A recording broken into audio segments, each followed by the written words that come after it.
Hello makers, this is our section 4C, our Wash Hoose Wumman, or Steamy as she was also known.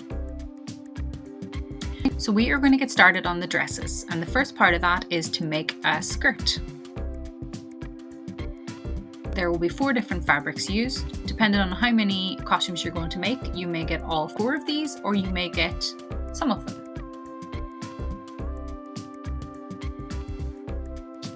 You'll also need aprons, scarf fabric, and your tools. Following the tools, but also you will need measuring tape. That's me, I'm Katrina, and I am the carnival designer. So here we go. This is the fabric that's already been pre-cut and a waistband that's been pre-made. Now you'll receive a Word document to tell you how to put these together, specifically the fabric, how to split that into the right size. So the waistband is literally just a strip of fabric 2 meters long with the hems on both sides. So nice and neat, catching all those little threads. So once you've got these waistbands made and you've got your skirts all cut out to the right sizes, you're going to take your waistband, find the center point of it, and you're going to measure 9 centimeters out from the center if you're making a 28-inch waist. We'll direct you as to which size of skirt that you're going to be making so that you know exactly the measurements that you're going to be putting here on this waistband. So basically we need 8 little sections. So we'll go 4 out from the center in one direction and 4 little marks out in the opposite direction from the center. Now you need to make the correlating pieces on your skirt. So starting at the center, so these skirts are 2 meters, which would be 200 centimeters. So for that reason, we will be going 25 centimeters out from the center.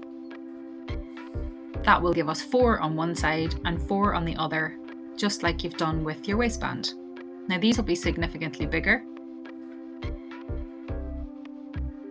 So I'm just pinning those in.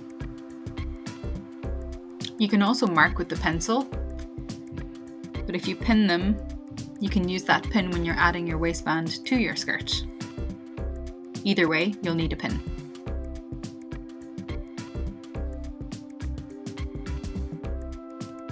So I have made 4 little sections of 25 centimeters there.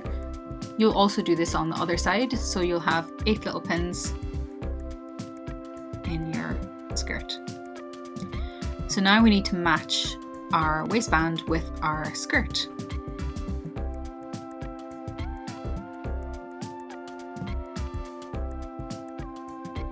So pinning our skirt to our waistband, find the next little mark and the next little pin and put those together. So this is just a way of keeping you on track when you're making ruffles into a skirt. So if you're making a very specific waist size, that you don't run out of fabric as you're putting the ruffles through the machine. So it's just a guide.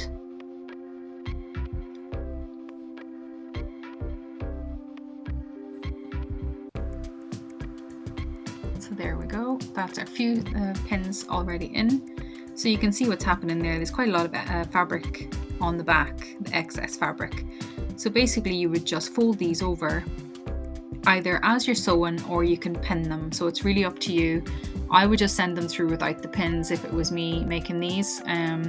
These folds don't need to be exact, but the pinning that you've already done will just keep you relatively on track so you don't run out of fabric or waistband as you're going. So I'm going to do the same on the other side now. I'm going to pin our waistband down and then measure the rest, as I've not done that already. You could pre-measure everything so that you don't have to go back to measuring as you're starting to pin. As I said, you'll receive a Word document with the information that you need, the measurements that you need, and how to split your fabrics.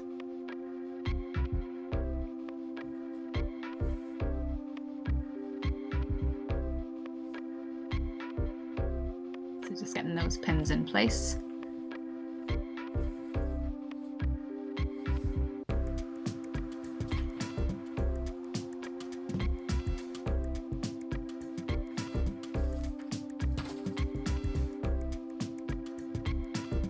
Now I just need to pin those to the waistband, just like I did on the other side.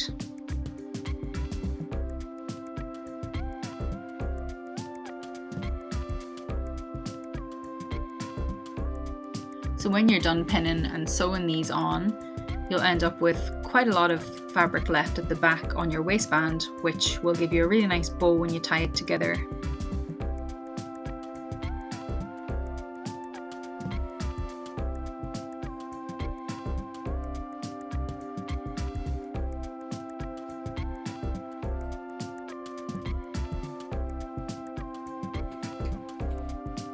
So there's all our pinning done. Here's a little close-up so you can see my waistband and all the pins in place. So you can go ahead now and fold over these little excess pieces and pin them. Otherwise, you can just go straight to the sewing machine and fold them over as you're going and take your pins out as you go. Whichever way works for you.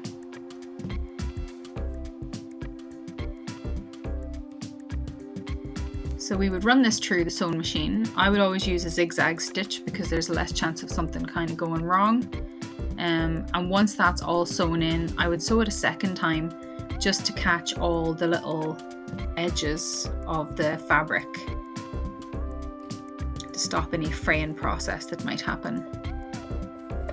So just run that through your machine.